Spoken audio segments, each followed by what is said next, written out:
Bismillahirrahmanirrahim. Assalamualaikum warahmatullahi wabarakatuh. Saya di sini akan menjelaskan tentang desain produk. Oke, jadi di sini saya akan menjelaskan terlebih dahulu tentang pengertian produk. Yang pertama yaitu menurut Coulter dan Armstrong, produk yaitu segala sesuatu yang ditawarkan ke pasar untuk mendapatkan perhatian, dibeli, dipergunakan, dan yang dapat memuaskan keinginan atau kebutuhan konsumen.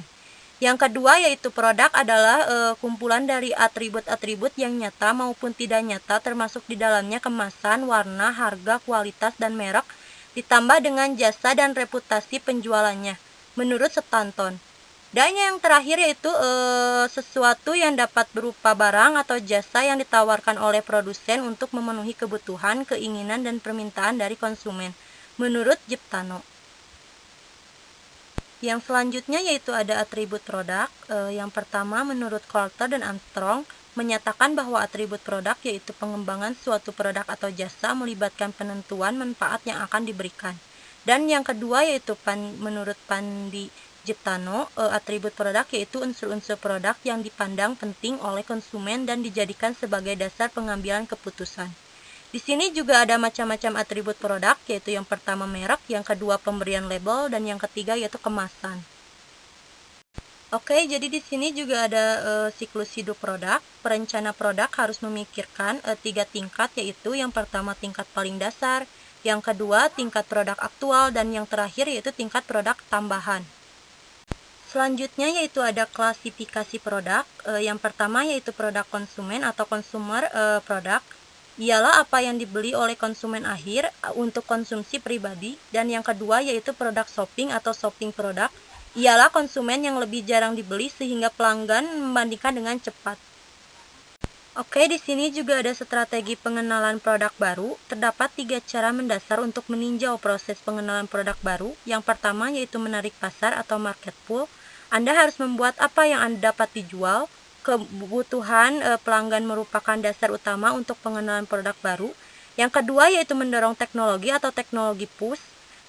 Anda harus menjual apa yang Anda dapat buat. Ini merupakan pekerjaan pemasaran untuk menciptakan pasar dan menjual produk yang dibuat. Yang terakhir yaitu ada antarfungsional atau interfungsional in nature. Pengenalan produk baru adalah bersifat antarfungsional dan membutuhkan kerjasama di antara pemasaran, operasi, teknik, dan fungsi lainnya. Di sini juga sudah dipaparkan bahwa ada 4 langkah-langkah dalam mengembangkan produk baru. Yang pertama yaitu pengembangan ide, yang kedua yaitu desain produk, yang ketiga yaitu desain produk cross fungsional, dan yang terakhir yaitu menentukan karakteristik. Oke, selanjutnya yaitu ada desain merek. Asosiasi Pemasaran Amerika mendefinisikan merek atau brand sebagai nama, istilah, tanda simbol, desain atau kombinasi yang ditujukan agar dapat mengenali barang atau jasa dari satu atau sekelompok penjual dan membedakannya dari produk dan jasa para pesaing.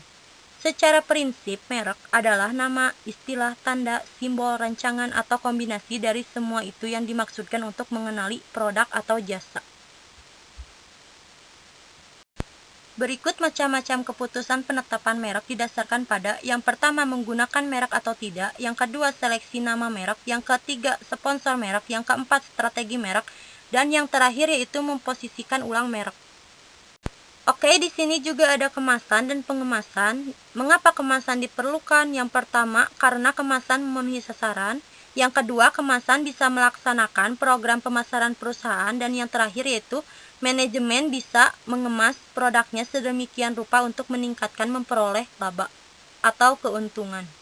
Oke, selanjutnya yaitu ada pembuatan label. Dipaparkan bahwa fungsi label yaitu sebagai berikut. Yang pertama, label mengidentifikasi produk atau merek. Yang kedua, label dapat menguraikan beberapa hal mengenai produk. Siapa yang membuat, di mana dibuat, kapan dibuat, apa isinya, bagaimana sebaiknya digunakan, dan bagaimana menggunakannya dengan aman. Dan yang ketiga yaitu label dapat mempromosikan produk dengan gambar menarik. Dan yang terakhir yaitu label mungkin juga mengklasifikasikan produk. Dan di sini ada pembahasan yang terakhir yaitu tentang pelayanan. Kunci keberhasilan dalam persaingan sering terletak pada penambahan pelayanan yang menambah nilai dan meningkatkan kualitasnya. Pembeda pelayanan utama adalah kemudahan pemesanan, pengiriman, pemasangan, pelatihan pelanggan, keluhan dan penyesuaian masalah kredit, pemeliharaan, bantuan teknis, dan informasi bagi konsumen. Hal ini juga didukung oleh survei dari US News and World Report bahwa pelanggan pindah dari satu perusahaan ke perusahaan lain, 69% disebabkan karena tidak dilayani oleh karyawan-karyawannya yang tidak baik. Produk yang tidak sesuai hanya menempati urutan kedua yaitu 12% dan harga hanya 10% serta lokasi hanya 9%. Oke, sedikit yang bisa saya paparkan tadi tentang desain produk. Sekian dan terima kasih.